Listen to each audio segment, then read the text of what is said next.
Hello Internet, welcome back to another episode of Pokemon FireRed and LeafGreen. In the last episode, we did everything we could up through our battle with Sabrina in Saffron City, including freeing Silphco and doing everything in the Safari Zone. This time, we are going to be surfing south of Pallet Town, but first I want to go check in with Professor Oak. We've made quite a lot of progress on our Pokedex since the last time we were here. Good to see you. How's your Pokedex coming along? Here, let me take a look. The amount of progress you've made on your Pokedex is 116 Pokemon seen and 76 Pokemon owned. Very good. I think you'll collect even more Pokemon by going fishing. I've already caught most of the fishing encounters, I think. I might be missing like Slowbro or Slowpoke and Psyduck, but it's just because there's better places to catch them. Actually, no, I know I caught a Slowpoke last time when I was hunting for Tauros. Whatever. This time, let's start surfing right away. On Route 21, there's this grass. There is one 100% encounter here, so let's go over it now. Along with all the other Pokemon that can appear by fishing and surfing. Tangela is at its best in sunlight, using it to double its speed and fire off solar beams without the turn of Charge Up. Tangela can take out many common foes using the combination, including most ground and rock-type Pokemon like Golem, Rhydon, and Onix. Tangela doesn't just have an advantage over them, it outright walls them with its enormous defense stat of 115 and the excellent defensive typing of Pure Grass. It can also take out other physical threats thanks to its ace-in-the-hole Sleep Powder, allowing it to put them to sleep. You can also get lucky with Hidden Power to give it access to a Sunny Day boosted Fire-type move. The biggest negative with Tangela is easily its downright pitiful special defense and HP stat, meaning if it's hit by any fire or ice type move, it will not last long. Play to its strengths though, and Tangela can be a surprisingly useful member of your team. Tentacool is an excellent Pokemon whose best moves are unfortunately locked behind the post-game. However, during the main story, it can get by just fine using Surf, Ice Beam, and Giga Drain. It evolves pretty early at level 30, and Clear Body is one of the best abilities in the game, flat out preventing enemies from lowering its stats. Other than that, there's not much else to say. Tentacool isn't a perfect Pokemon, it can't really take hits at all before evolving, but switch train it for a while and let it evolve, and it's a pretty good water type with some excellent utility. Kingler falls into a weird niche as a water type who gets next to no advantage out of the same type attack bonus. Unlike in Generation 1, where Crabhammer was a major boon to it that made up for its lackluster attack stat, critical hits are no longer easily guaranteed. Instead, Kingler excels at using physical moves outside of its own type. But even still, it doesn't get great options in those types. Metal Claw, Double Edge, Dig, Rock Tomb, and certain types of Hidden Power are about the extent of the moves it can learn. While these moves are okay, Double Edge deals recoil damage and nothing else goes above 70 power, and that's with Hidden Power at its maximum. Kingler's not unusable, the same type attack bonus will make up at least a little bit for its pitiful special attack, and even with these weaker physical moves, Kingler can still hit pretty hard, but there are definitely much stronger options for water types. Seadra is an okay speedy special attacking water type. I really don't have much else to say about it. Dragon Dance would be a pretty unique selling point for it, if it got any good use out of it, and if it was able to evolve before the post-game, but unfortunately, it just isn't. Seadra will simply use all the normal options open to water types: Surf, Ice Beam, Hidden Power, Toxic, the works. Really, the only unique thing it has going for it is that it can use Agility to increase its speed starting at level 40, but at that point, and this late into the game, you're better off using any of the many, many other water types already open to us by this point. It's fine, just not anything mind-blowing. Alright, so between videos, Ryan actually ended up getting his friendship up to the maximum. It is also worth noting, I actually had to replay everything we did in the last episode between episodes, because as soon as I went to check the recording, the emulator stopped responding. So, you know, that bodes just so very well.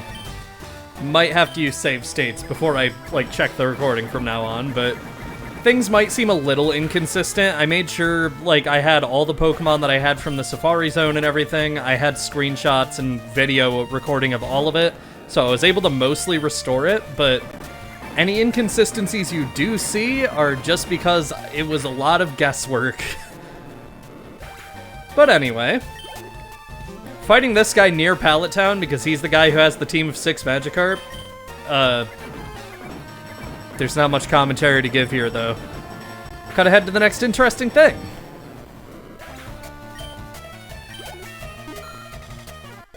Ryan grew to level 38 from eating this guy's 5th Magikarp. What do you know, a 6th Magikarp. Annabelle, you get to be in the lead again. Feels like it's been a while. Just because everybody else has needed training so often that Annabelle hasn't really had a chance, but I'll take it. Wanna know if the fish are biting?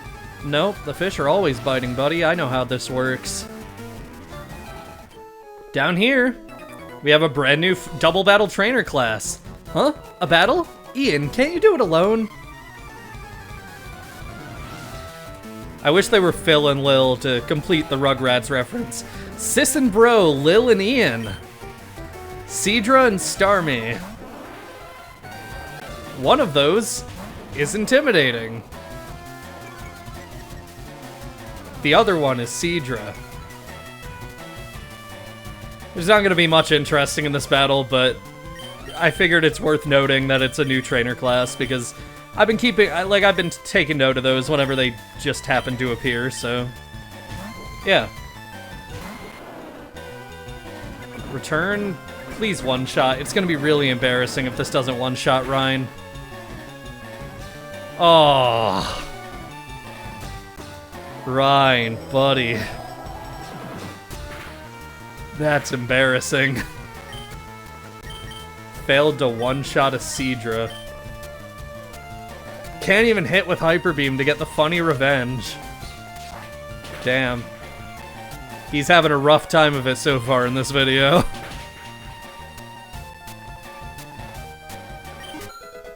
Annabelle grew to level 37 for beating Seadra. Starmie's going all out with Rapid Spin. Really knows how to intimidate me. Oh, that animation looks cool going for Starmie. That goes right for the core in the middle. That's really neat, actually. I've always gotten really fixated on move animations like that, specifically in Generation 3, where I find that, like, a lot of times it ends up being really satisfying where, like, a move will line up perfectly where it hits a specific part of a Pokemon and it looks particularly cool. I find that Gen 3 in general has a lot of really underwhelming move animations, but then you get moments like that and it makes them feel a lot cooler. But I don't know. That could just be me being, you know, autistic. Annabelle, I don't know if you're gonna gain a level, but you deserve one. She just took out that Tentacruel all on her own. Swimmer Spencer. On this island here, you could probably see me checking for it before. There is a hidden recurring item in Group B. It's a pearl. We've had really, really bad luck with recurring items so far, so I doubt it's here, but I'll at least use the item finder just to be sure. Yeah, it's not here. But just know it's there, it's in Group B, so it has a pretty good chance of appearing. I remember reading somewhere that there's a glitch related to recurring items where they won't appear until a certain point in the game. I'm not 100% sure if that's true or not, which is why I haven't, like, said that information here up until this point, but there's a chance that that is true, and if it is, that explains why our luck with them has been so horrible. With most recurring items, though, there's an easy, repeatable way to get them from using Thief on other Pokemon, though, so not really too much to worry about with them. Realized we've never given the experience share to a Pokemon. I'll give it to Lamp. Why not? I just figure Lamp isn't going to be getting a lot of use in a lot of these battles, so may as well let her just passively get some experience on the side when she's sitting out. And I say that specifically because we're about to go up against a Fire-type gym and a Fire-type, like, mostly Fire-type dungeon before it, immediately into a Ground-type gym. So, you know, not a lot of great opportunities for her there. So I just realized all the Starmie we've been fighting on this route literally do not have any water-type moves because they're only using moves they can learn after evolving from a Staryu. So they're using Swift and Rapid Spin, and that might actually be all they have, which is very entertaining to me. Lamb grew to level 39 from that battle, and here we are on Cinnabar Island. Cinnabar Island, the fiery town of burning desire. Still such a cool name. The door is locked. Can't get herself stuck in the doorway anymore. Scientists conduct experiments in the burned down building. You know, the one they call the Pokémon Mansion. Alright. So I'm checking my notes and they say to check the PC. So let's do that. Move Pokemon. What? Oh. I actually just fucking forgot. Okay, so between episodes, I went ahead into the Safari Zone and caught a lot of Chansey. And more Nidoran female, in case we didn't have enough. Turns out, so Chansey has a 5% chance of holding a lucky egg, and I've heard horror stories about trying to get one. So, of course, with my luck, there's one. There's another one. I got 2 lucky eggs. This is so rare. Chansey, in the area I was hunting, has a 4% chance of appearing at all. So that's a 4% chance and a 5% chance, on top of even less of a chance of even catching one. You can imagine how long this hunt took. It took a while. I was getting frustrated about it in a Discord call, or not a call, but in the Discord channel, you know. We got lucky too. That was the second Chansey I ever caught after, apparently I forgot to re-nickname it when I was going through and, like, restoring everything I lost, but lucky one. Yeah. Oh yeah, I caught another Tauros too, at a higher level than Ryan was when I caught him. Yeah, okay. Yeah, I don't nickname most of the Pokemon I catch that aren't going to be team members. I know I did in Generation 1, but it honestly just made it confusing to try and find the right one. But sometimes, you know, you find another Tauros after the pain you went through in the last video, and all you can think is, okay. But yeah, 2 lucky eggs. 2 lucky eggs. Lucky eggs are, well, an item to be held by a Pokemon, an egg filled with happiness that earns extra experience points in battle. This is a 1.5 times boost to experience that stacks with other potential boosts. So if you have a Pokemon you got in a trade, this will boost that even higher. This is ridiculously useful for, like, getting Pokemon up to higher levels, and you better believe I'm going to be using both of these pretty much at all times. It's just an easier way to keep up with levels that is not achievable otherwise, unless you go out of your way to torture yourself getting Chansey. Somebody in like the server I use for when I'm talking about videos I'm making and stuff said that they have a friend who basically tortured themselves hunting for Chansey. So this is a message to that friend. Just get better at the game. Alright. I actually need to get far-fetched. Our next order of business is going to take us to Celadon City. I can never remember where all those cities in the middle of the region are. Other than Lavender Town for some reason. Anyway, Celadon City. There's one Pokemon I forgot to go over when we got access to Surf, and it appears in this little pond in Celadon City, which bodes really well after the last thing I had to do in this pond in Celadon City, huh? Let's go over it now. Coughing excels in fainting. Sure, great selling point. Coughing's best stab move through level up is Sludge at level 21, and otherwise it's good at using Explosion to take out foes with access to moves like Thunderbolt, Shadow Ball, and Flamethrower to allow it type coverage in the meantime. coughing is good, but we have the ability to catch its evolution in an area we're exploring in this very video, so it probably isn't worth catching here. It's about 10 minutes of searching for a level 38 coughing. I'll take it. I can evolve that with a rare candy. If I don't want to catch a wheezing later in this same video for some reason, I guess. I'll take it. Because it stores several kinds of toxic gases in its body, it is prone to exploding without warning. Me too.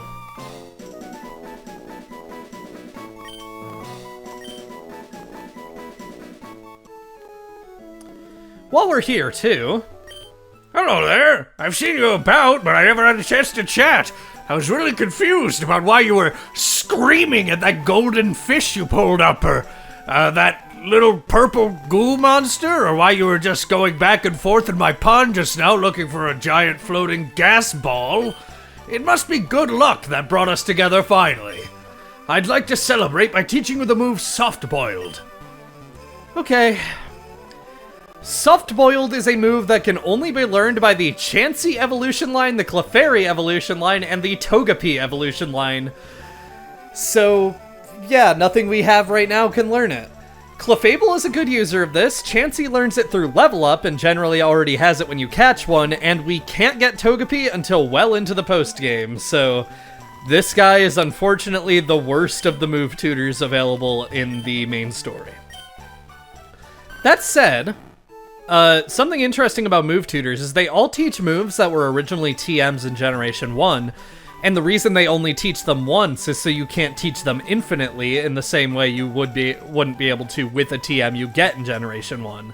These move tutors are essentially just more TMs. Just because they wanted to make sure the TMs were consistent between all Gen 3 games. Anyway, I want to show one more thing before we leave Celadon City. If we look at Umi, it says met in Celadon City. If we walk into the department store and check Umi again, met in Celadon Department. So I don't know why this happens, but whenever you have a Pokemon that was caught or hatched in Celadon City, entering the department store will change its text to say they were met in the department store. Which, I mean, I know this counts as its own area. You can see that on the save screen.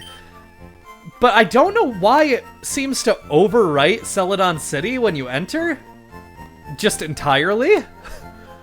It's a really weird quirk that I've only seen mentioned in a few places, so I figured I'd bring it up here because I know not everybody has seen that, because I hadn't seen it until recently. Alright. We can fly back to Cinnabar Island now. I've had enough of Celadon City for today. With that done, we have finally made it to a place we can get to where that we need to go over. What the fuck did that sentence mean? No, I'm retaking that. With all that done, we're going to head into the Pokemon Research Lab. We study Pokemon extensively every day. People often bring us rare Pokemon for examination. A photo of the lab's founder, Dr. Fuji. Dr. Fuji's a bad guy? I didn't know where I was going with that, I just wanted to reference pixels for some reason. Heading in here. Hello there, do you happen to have a Raichu? Would you agree to a trade for my Electrode? That's... I mean, we don't have either of those right now, but we technically could. I haven't technically gone over Raichu yet, because I forgot to go over it when we got access to the Thunderstone, but I found a better place to go over Raichu, so we're gonna wait until then. Hi, do you have a Venonat? Want to trade it for my Tangela? We just caught a Tangela. I found this most remarkable fossil inside Mount Moon. I think it's of a rare prehistoric Pokemon.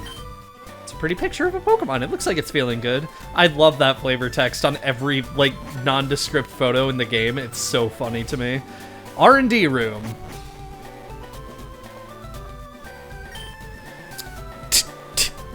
I'll teach you a nifty move.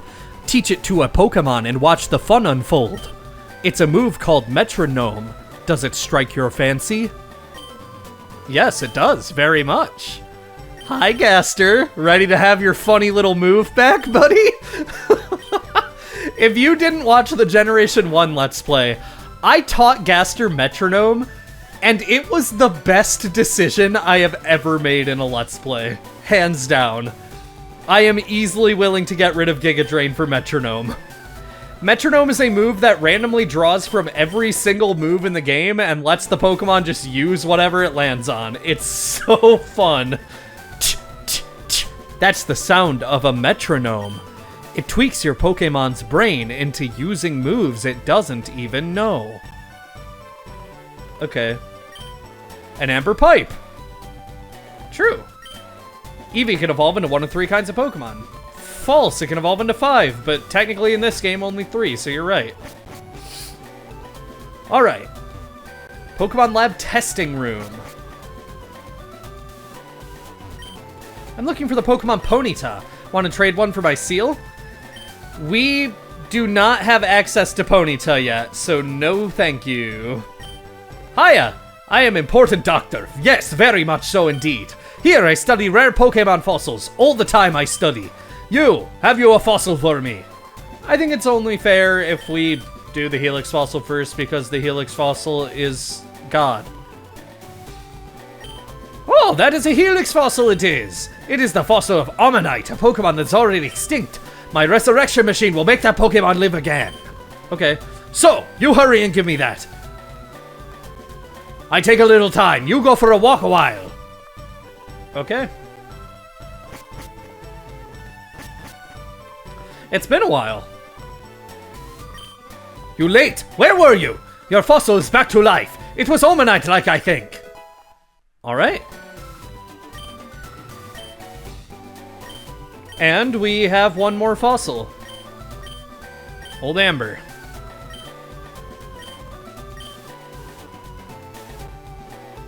Let's go take a walk for a little while. That was a nice walk. You late! Where were you? Your fossil is back to life. It was Aerodactyl like I think. I do not want to give a nickname to Aerodactyl. Alright. There's actually a PC in this room. I was about to go to the Pokemon Center for one, but we don't need to. Let's go over our new fossil friends. I try not to say this often, but Ammonite really has very little going for it before evolving, and I think we're better off just talking about its evolved form, which it achieves at level 40. Omastar is one of Kanto's strongest Pokemon, beloved by competitive players in tiers lower than OU for its excellent qualities both defensively and offensively.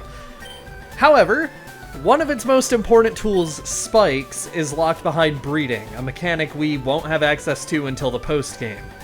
Outside of this, Omastar is good at the usual water-type options. Surf and Ice Beam cover a lot of common foes, Toxic can whittle opponents down, Protect can allow you to scout out an opponent's moves, and it can even get Rock Slide through the Move Tutor and Rock Tunnel if you want it to take advantage of both stab types.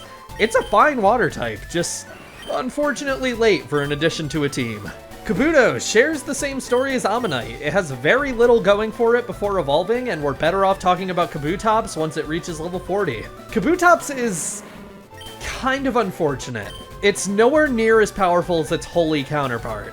While its attack and defense stats are undeniably incredible, Kabutops' main selling point is locked behind very late into the postgame, and it really only learns special and status moves through level up outside of Slash at level 40 and Ancient Power at level 65. Ancient Power is great, don't get me wrong, it deals rock-type damage and has a 10% chance of raising all 5 of the user's core stats by a single stage, but it doesn't really serve to boost anything other than Slash. Through TMs and move tutors, Kabutops has a lot more options, Brick Break, Rock Slide, and Aerial Ace most notably, but Kabutops is unfortunately extremely weak to grass moves and doesn't have many options outside of one-time TMs and move tutors. It's alright, just outclassed by most other things. Aerodactyl is one of the strongest Pokemon in Generation 3.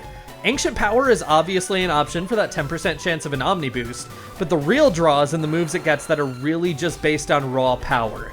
Rock Slide, Earthquake, Hidden Power, and Steel Wing are all excellent options on Aerodactyl, but the main draw really comes from Double Edge.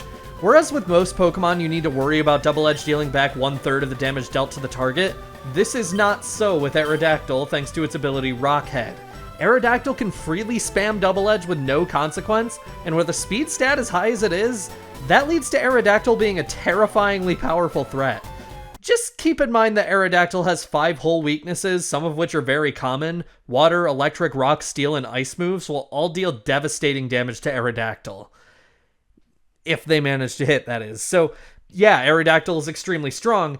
Just make absolutely sure you get one with Rock Head and not Pressure. Hello. Ignore the fact that Ammonite and Aerodactyl completely traded genders. Nothing happened. I did not accidentally fat finger the reset key again. That did not happen. But yeah, it's a little unfortunate that you get them at level 5. If you don't have a lucky egg, these are going to take forever to train up. I'm pretty sure in Gen 1 you got them at level 25, didn't you? That's, like, really unfortunate. Okay, I went ahead and made sure everything is as I left it as possible. So hopefully that's, you know, accurate enough. Venusaur did grow to level 40 during my attempt at catching up, so we're a little bit ahead of where we were, if anything. Last thing we really have to do on Cinnabar Island is head into the Pokemon Mansion, so let's do that.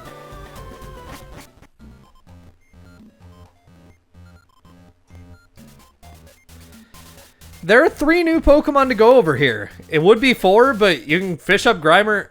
Actually, there's only 2, so there's 2 new Pokemon. It would be 4, but you can fish up Grimer and Celadon, and you can surf for Coughing there, so we're only going over their evolutions here. Here you go. Muck is pretty good in comparison to Grimer.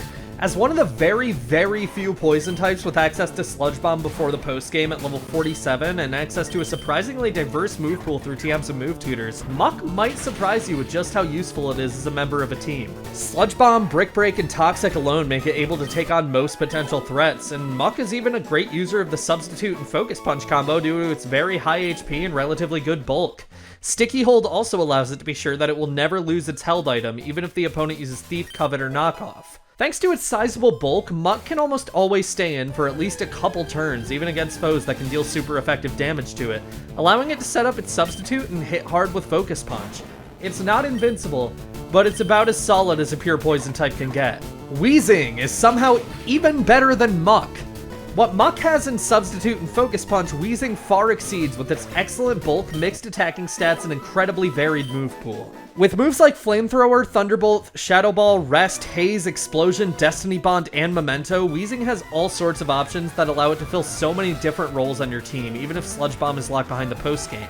Its excellent ability in Levitate also allows it to switch freely into opponents who are a bit spam-happy with Earthquake, punishing them with an Explosion or Haze to reset stat changes across the board. Weezing is incredibly weak to Psychic-type attacks and can't take special types in general the best, but you can at least always trust it to stick around for a few turns to deal good damage with the insane variety it has in its move pool. I'm in the middle of a trainer battle, so I forgot to, talk after the bios ended. Honestly, pretty impressive that I think that's the first time that's happened in the series, because I remember that used to happen a lot when I was recording Generation 1. This guy's just a youngster, and he's only using Ekans as far as I can tell, so I'm not that worried about showing this battle. I was exploring here by myself, but I feel spooked. I had to go soon. True. I also just realized I forgot to grab an item that's near the entryway here, so I'm gonna go grab that. 1 step north. And 3 steps west. What? It says it's here. Where is this damn item? I know I'm not making this up. I know it exists. What?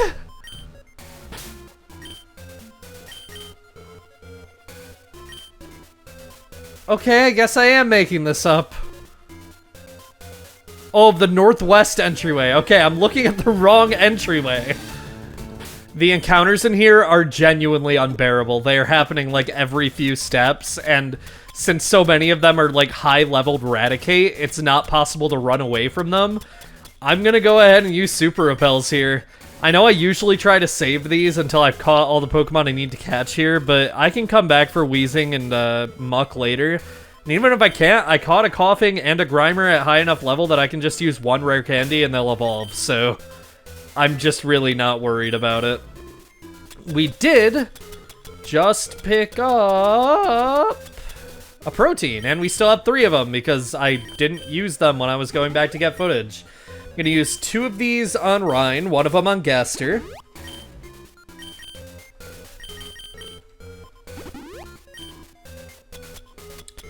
And this HP up can go on Umi. Alright. This is yet another song, by the way, that I think is far better in FireRed and LeafGreen. I'll let you listen to it real quick, in fact.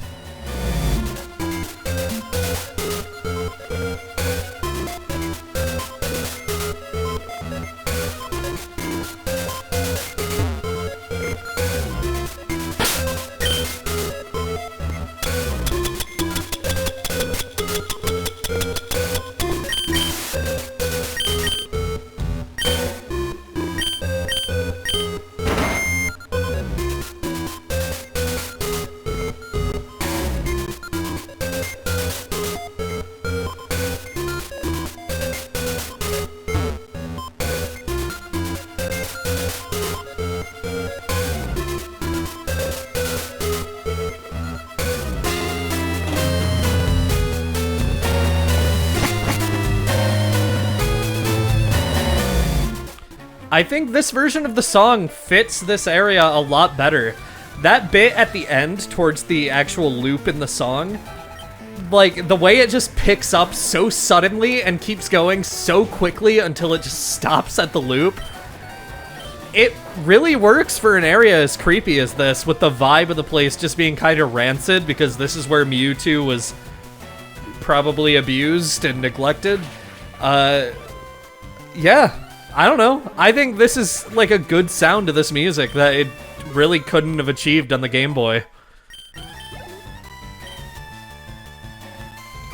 Anyway, Burglar Arn... Burglar? That's not how that's pronounced. That makes him sound like he's a, like, machine or an adjective. Weird how that works. How it could be a, like, the name of a machine or it could be an adjective. It's like an adjective like tubular. Totally burglar, dude! Oh no, my bag of loot! The switches here open and close alternating sets of doors. I think the burglars should probably be called looters and not burglars, because they're very clearly, like, looters. They're here to loot the building that burned down. Burglar implies that they're, like, robbing a store or something. I think there's a bit of a difference between, like, robbing a store and a burned down, abandoned building.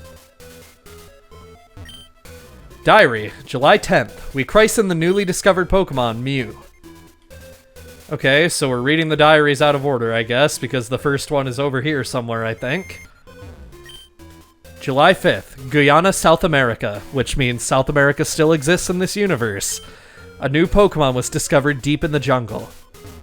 Guyana isn't mentioned in Let's Go Pikachu and Eevee, so this is the last mention of Guyana in the Pokemon series, as far as I know. Guyana. I don't know exactly how it's pronounced. I'd be lying if I said I did. Got a Zinc and a Calcium. Zinc can go on Umi. He is a special defense beast. Calcium raises special attack. That can go on...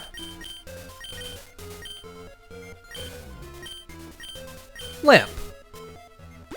Lamp could use the extra help with dealing damage with special attacks.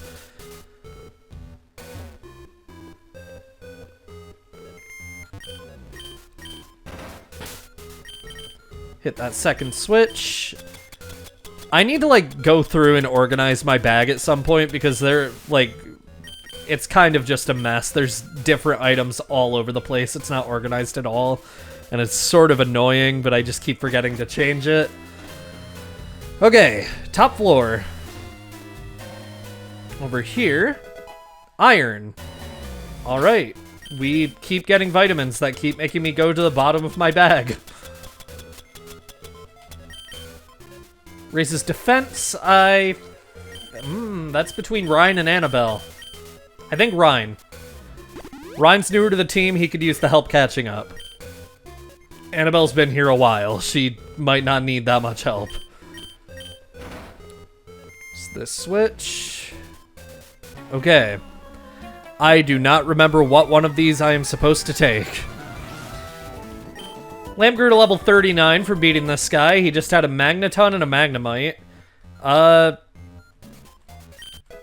Rare candy, okay. I knew there was something there. My notes say there's something in the at the end of the east central hallway, which means nothing to me, but... Okay. I'm pretty sure this staircase will take you down.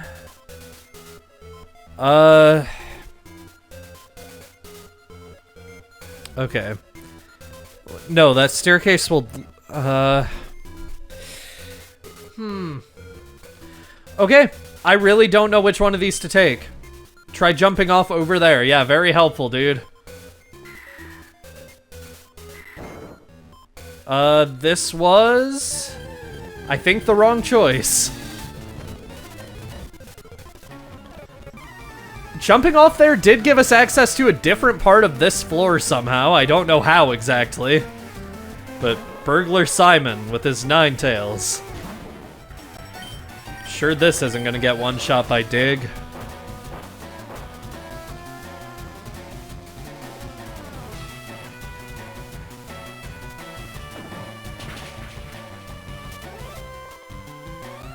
It didn't get one shot by Dig. So I was right to be sure about that. Very good job, me. Wonder where my partner went. I don't know, dude. February 6th, Mew gave birth. We named the newborn Mewtwo. It's yet another Let's Play where I was really hoping I would actually record this video on the day of, but unfortunately, didn't work out that way. I'm recording this at the end of March. Where am I? I'm, like, really lost right now. Okay, I've learned my lesson. Take the big one, not the little one.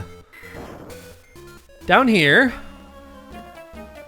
Who are you? There shouldn't be anyone here.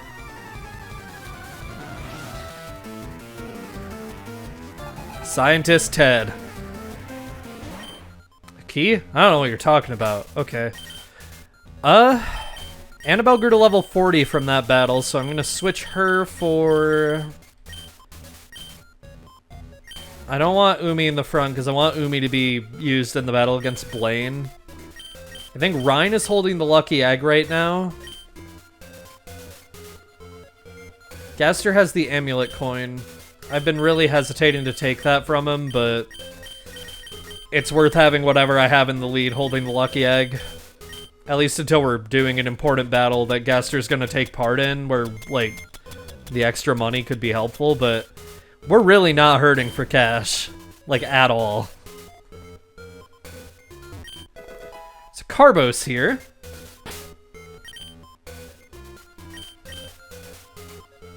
This increases the speed stat. That can go on Gaster. Gaster hasn't really gotten a lot of these, so sure. Every time I see Carbos, I think it says Carlos. And it makes what happens with it a lot more, like, concerning. Is the hidden item I was talking about here?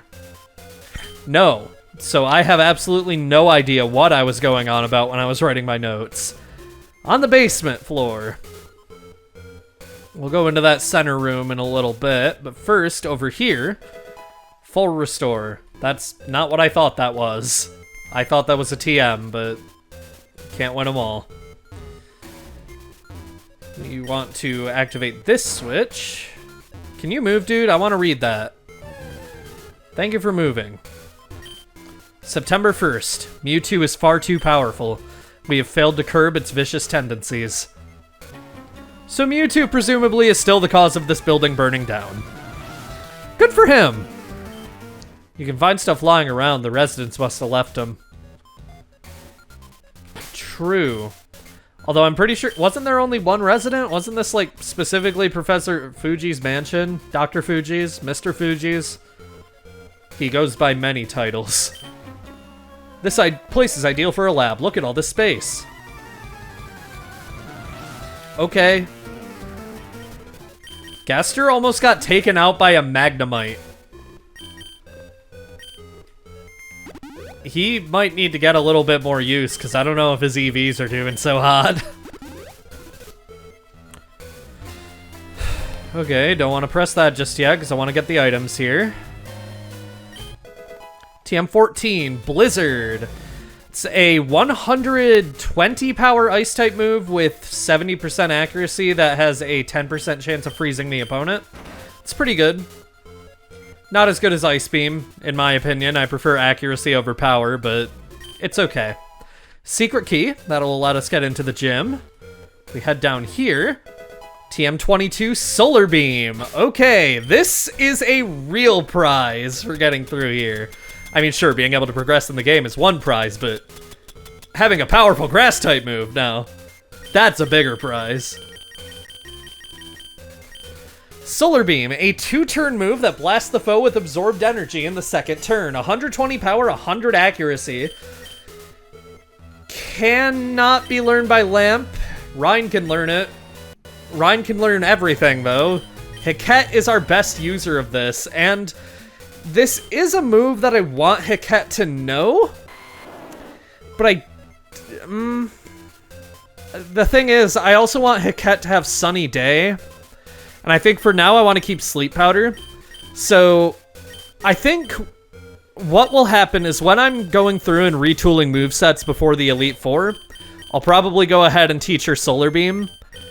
But when she knows this move, I want to make sure she knows Sunny Day at the same time, and I'm not really willing to get rid of any of these moves for that right now. I prefer the consistency of Razor Leaf in the short term. Nothing in any of these trees that look like they should very much have an item in them. How strong are you? 38? It broke through the rappel! Kill it! It's the giant rat that makes all of the rules! Oh, she's trying to see what kinds of trouble she can get herself into.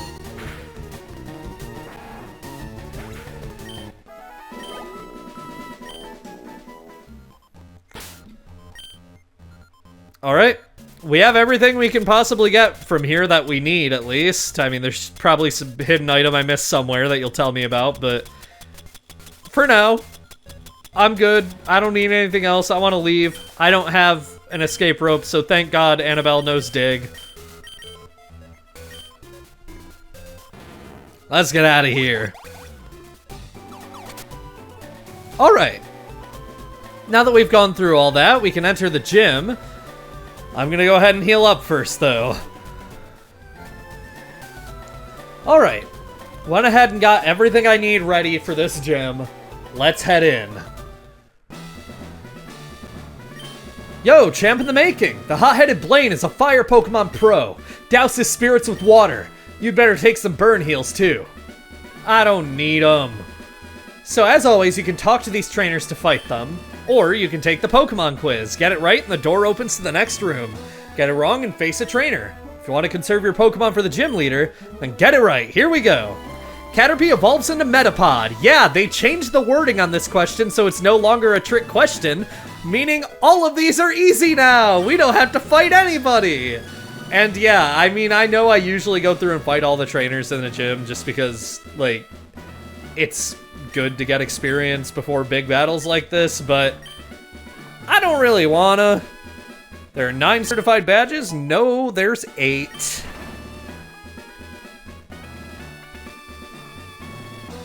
Pokemon quiz! Get it right in the door, opens the next room, get it wrong, face trainer. If you want to conserve your Pokemon for the gym leader to get it right, here we go! Poliwag evolves 3 times. That's kind of a trick question because it does have 2 evolutions, but no, it evolves twice. It has 2 final evolutions, specifically, because it can evolve into Poliwrath or Politoed from Poliwhirl. Alright, what's next? Are electric moves effective against ground-type Pokemon? No. Unless you're Ash and you're using Thunderbolt on a Rhydon, because you're aiming for the horn. But hey, that's Blaine's Rhydon, so It's a bit cheeky to put that here. Pokemon of the same kind and level are not identical. That is true. EVs, IVs, natures, even more in future games to separate them. Get it right in the door, opens the next room, get our wrong face trainer, we want to conserve a Pokemon for the gym leader, and get it right, here we go. TM28 contains Tombstoney? No? That contains Tombstoner. Idiot. Go on through. Alright. Before we face Blaine, it's a photo of Blaine and Mr. Fuji.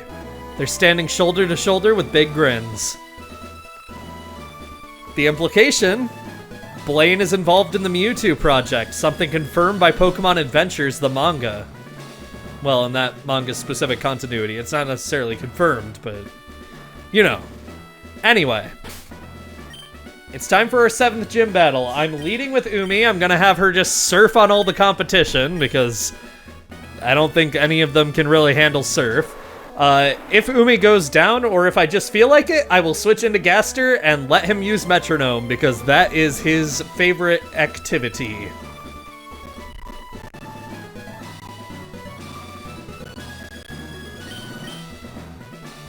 Alright. Ha! I am Blaine, the red-hot leader of Cinnabar Gym. My fiery Pokemon are all rough and ready with intense heat. They incinerate all challengers. Ha! You better have Burn Heal.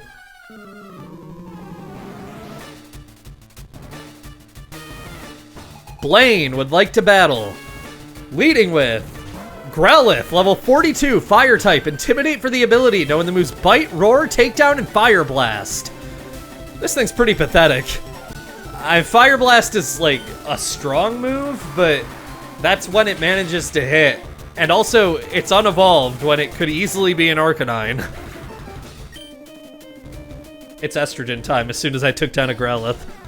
Awesome.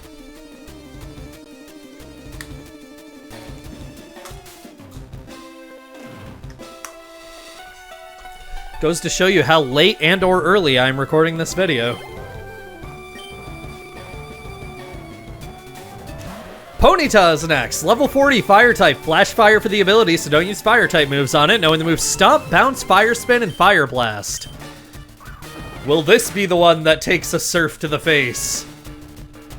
No, it will be the one that flinches Umi. So he's not even able to attack in the first place. I feel like I've been doing better about pronouncing Umi correctly. I've been noticing less and less of me saying Yumi, which is how I pronounced it in Generation 1. It's wondrous what having friends with certain names will do for your pronunciation of said names. Rapidash, level 42, Fire type, Flash Fire for the ability, knowing the moves Stomp, Bounce, Fire Spin, and Fire Blast. The exact same moveset as that Ponyta we just fought. Yeah, that's not gonna do a lot. It has a chance to burn, which of course it doesn't even get, so who cares? I mean, this is about how I think every battle with Blaine ever has gone. I don't think anybody has ever had a hard time with this gym, so I'll take it. Arcanine is his final Pokemon, level 47, Fire type, Intimidate for the ability, knowing the moves Bite, Roar, Takedown, and Fire Blast. Exactly the same as the Growlithe he just used. Yeah, I mean, it's strong, don't get me wrong, that takedown can do a lot of damage. It's just, this gym is and always has been really underwhelming, and I do not think they really thought about how they could have made it more challenging. I'm gonna assume he's going for takedown again and switch into Gaster. Just so Umi doesn't faint in this battle. And of course he's not, he's going for a freaking Hyper Potion.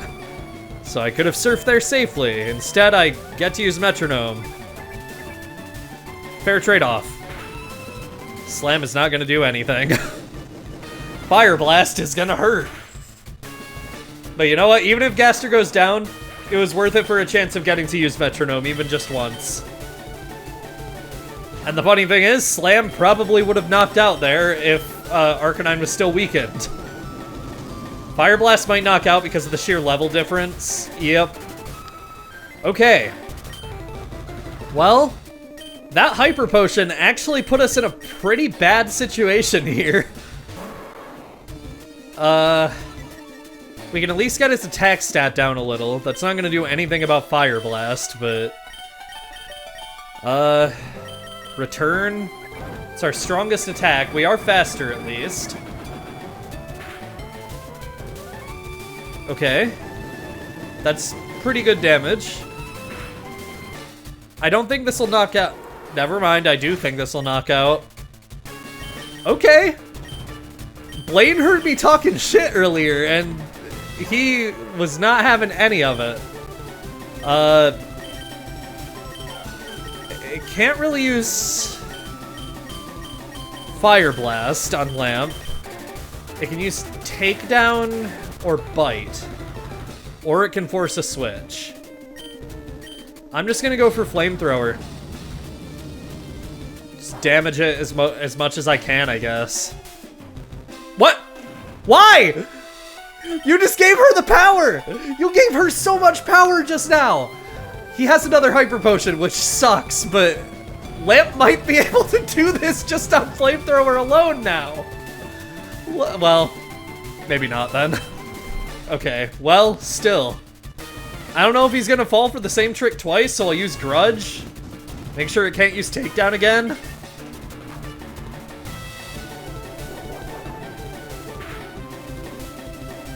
Okay, that did not even do anywhere close to enough damage to take Lamp out, so I should have just used Flamethrower again.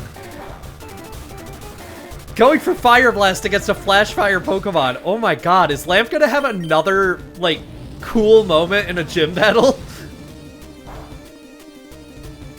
Is she gonna prove that she is the superior Route 9 fire type? The answer is yes.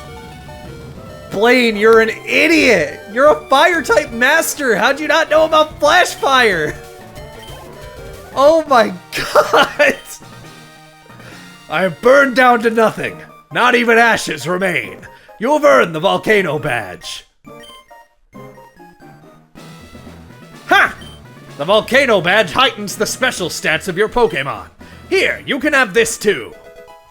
TM38. Fire Blast is the ultimate fire technique. Don't waste it on a water Pokémon. Like Slowpoke or Slowbro, who are actual good users of it.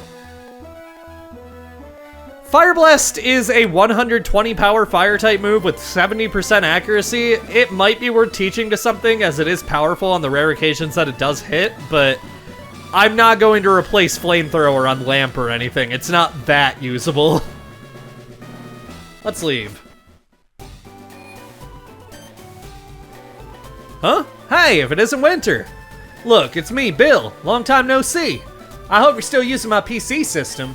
Well, listen, since we met up here, how about spending time with me? There's this little island in the far south called One Island. A friend invited me, so I'm on my way out there. How about it? Do you feel like coming with me? Okay, this is the start of the new content in FireRed and LeafGreen. No matter what you're going to do, I would recommend saying no here. Once you agree to go with him to One Island, you are stuck into doing side content for about an hour or two of gameplay with no access to the PC storage system. Do what you need to do before you say yes. What, are you too busy? Well, alright. The boat hasn't arrived yet anyway. I'll be waiting at the Pokemon Center over there.